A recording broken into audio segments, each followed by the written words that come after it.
So guys, nabalitaan nyo ba na may pinuntahan akong event last um, September 2.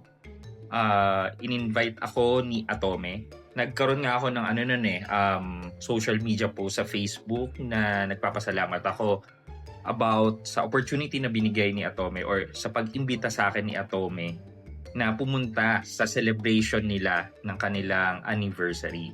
So, nandito ako ngayon sa Boracay.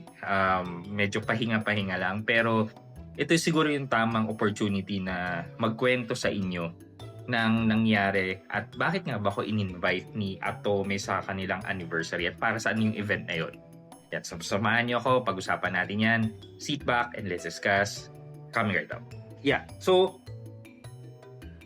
a couple of weeks ago prior to September 2 is nag-email sa akin yung kanilang marketing team, si kay Miss Dayan, na ini-invite nga daw ako sa kanilang anniversary. Hindi ako familiar actually dun sa company. AIG yung pangalan or Advanced Intelligence Group. So parang yun yung first time na marinig ko yung AIG. And I'm sure kayo din na ganun din. This is your first time about hearing yung AIG. So pagdating ko dun sa event, nagulat ako na dun sa listahan nila ng guest list is iilang tao lang yung nakasulat doon.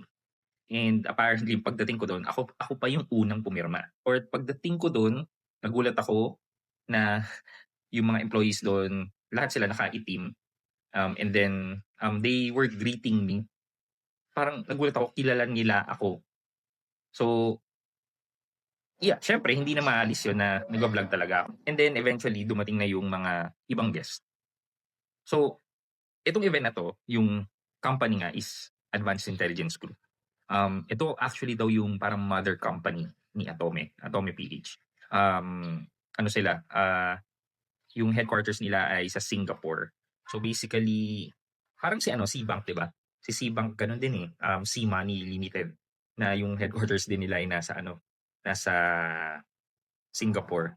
Tapos meron silang mga iba't ibang companies na hawak na under that umbrella. So ganun din yung AIG, Advanced Intelligence Group, kasama sa umbrella nila si Atome PH.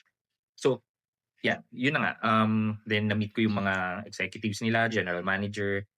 And guys, doon ako na kasi parang for me, hindi ako, kahit nga doon sa kumpanya namin dati sa Concentrix or sa IBM, hindi ko nakakamayan yung mga matataas sa amin pero ito nakakasalamuha ako at nakakamayan ko, nakikipag-usap sa akin. So, parang it's for me, parang na ano bang tawag doon? It's an honor for me na makapunta doon sa event na yon.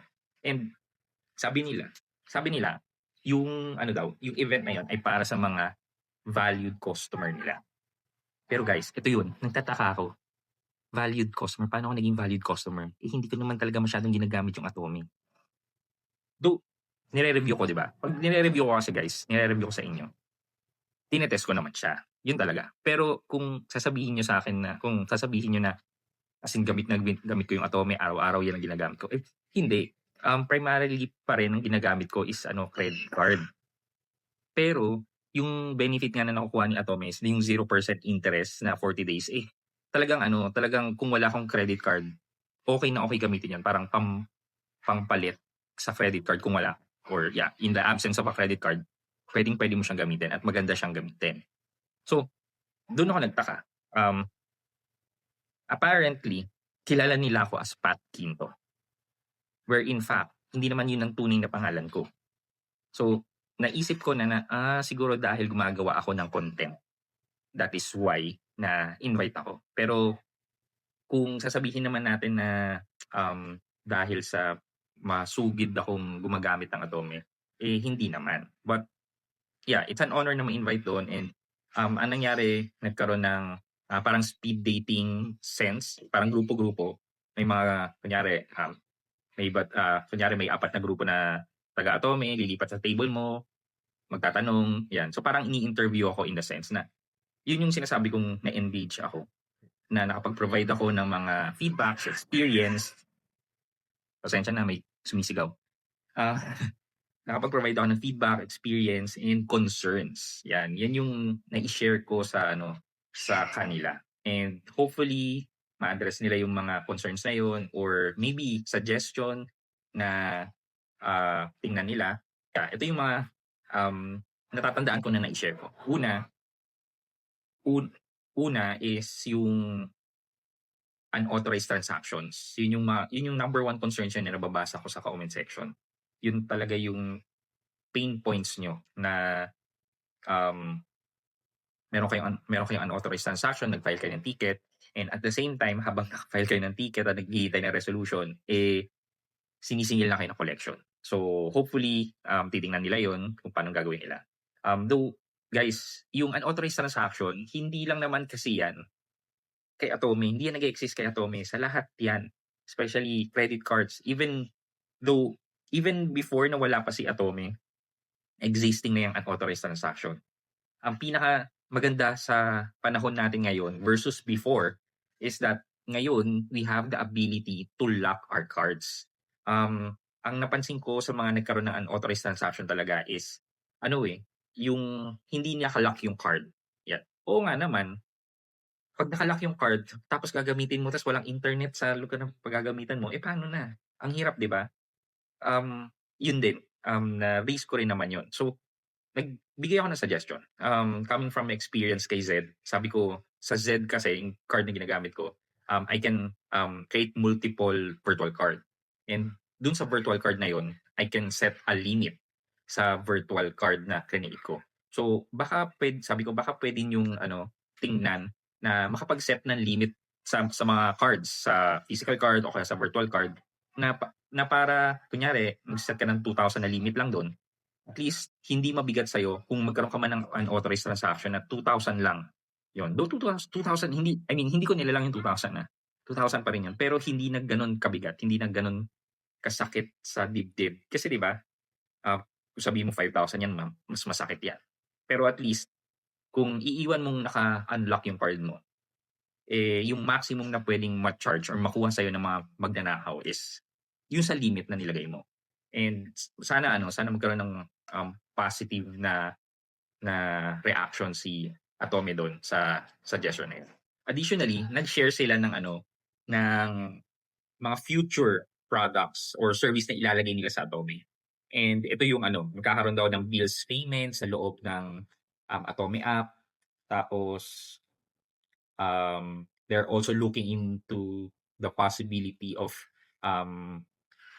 having a crypto inside the Atome app. Though alam ko hindi naman kayo lahat or most of you guys are not well versed with crypto, and ayoko rin i-touch yung topic na yan kasi it's it's an investment and ayoko magbigay ng suggestion or mali information about investment. So yeah. Ano pa ba? Ko na maalala pero another thing pala is sabi nila magkakaroon daw ng cashback. So cashback, kapag gamit ka ng gamit, may ma-earn ka ng points, tapos yung points na yun is directly daw papasok sa sa inyong ATM or dun sa savings account, 'di ba? May savings account na. So yung mga points na earn nyo doon converted into peso na papasok dun sa savings. So while you are spending, nag-earn ka ng cashback. Why not, 'di ba? Si Bank na ginagamit natin, nag-earn tayo ng cashback. So bakit hindi? And lastly, na natatandaan ko, the reason for the lower interest ng Atome Savings. 'Di ba 3.25%? Tama ba? Yun. So, ang reason pala doon is that syempre si Netbank, yun yung nagfa-facilitate ng savings, syempre ayaw nilang magkaroon ng competition. Kaya ang binigay nilang interest rate is mas mababa dun sa interest rate na binibigay nila, which is 4%. Totoo nga naman. Pero, yeah. Siguro ang magandang feature lang sa ngayon kung gagamitin mo si Atome Savings is that wala kang kaltas kapag magbabayad ka ng inyong bills sa Atome credit nyo or sa cash loan nyo with Atome. Instead of, di ba, gagamitin mo, magbabank transfer ka, gagamitan ka ng ng InstaPay charges, using Atome Savings daw, hindi ka na macha-charge siya ng transfer fees. Yeah. And then, yeah, after nun, picture-picture, nag-champagne. First time ko ba? Hindi naman. Siguro mga second or third time ko na uminom ng champagne na nagustuhan ko. Yeah, after that, pika-pika na pagkain. And then, yeah, kwento again, kwento-kwento. And then, eventually, nagsisialisan na yung mga tao. Pero ako, nandun pa rin sa table ng mga executives nila na kausap pa rin sila. Hindi ko alam kung paano ko i-escape ko. Pero nakita ko ako na lang at yung isang guest na nandun dahil nandun kami sa same table. Hindi ako maka-escape po. Nahihiya akong magpaalam na aalis na ako. Yun.